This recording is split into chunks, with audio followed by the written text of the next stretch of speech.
Nas últimas semanas, uma proposta aprovada no Parlamento Europeu virou tema de discussão mundial. Apesar de ter sido votada em setembro, a polêmica só veio à tona depois que o youtuber português One gravou um vídeo de desabafo. Não vai só perder o YouTube, vai perder o Facebook, vai perder o Instagram, vai perder o Twitter, vai perder tudo. Será esse então o fim da internet como conhecemos hoje?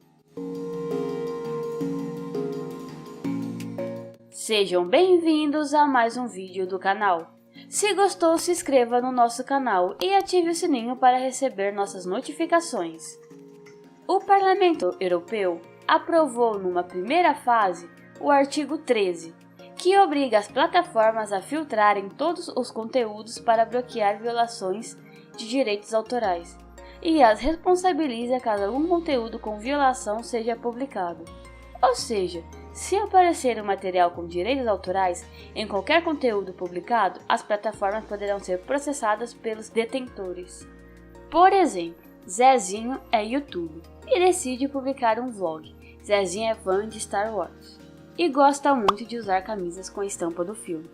Se o artigo for realmente aprovado, Zezinho não conseguirá publicar seu vídeo, só pelo fato de ele estar usando uma estampa do Star Wars, correndo o risco de levar o processo. Mas segundo o artigo, o processado não será Zezinho, e sim a plataforma, no caso o YouTube.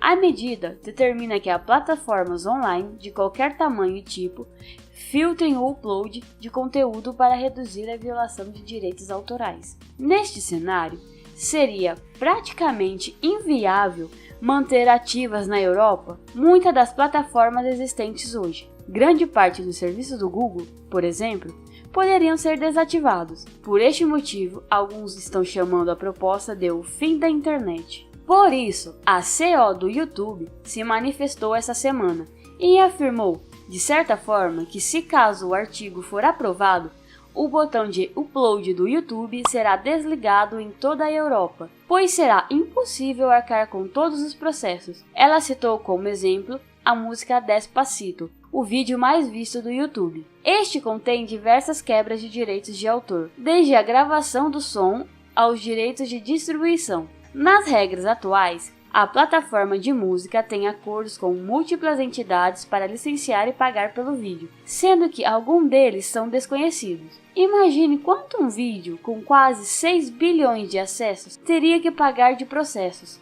Esse artigo se torna sem sentido pelo fato de que os direitos dos criadores de conteúdos hoje em dia são exatamente protegidos pelas plataformas.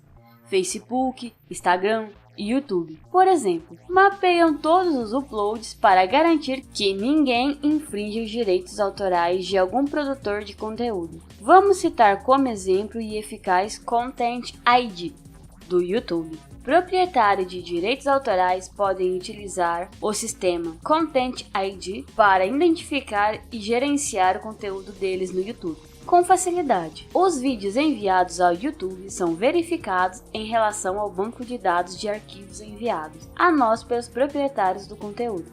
Os proprietários de direitos autorais decidem o que acontece quando o conteúdo em um vídeo no YouTube corresponde a uma obra pertencente a eles. O artigo 13 surgiu com a intenção de melhorar a regulação de direitos autorais na União Europeia, mas propõe restrições muito severas para o compartilhamento de imagens, vídeos e qualquer conteúdo criado por usuários na rede.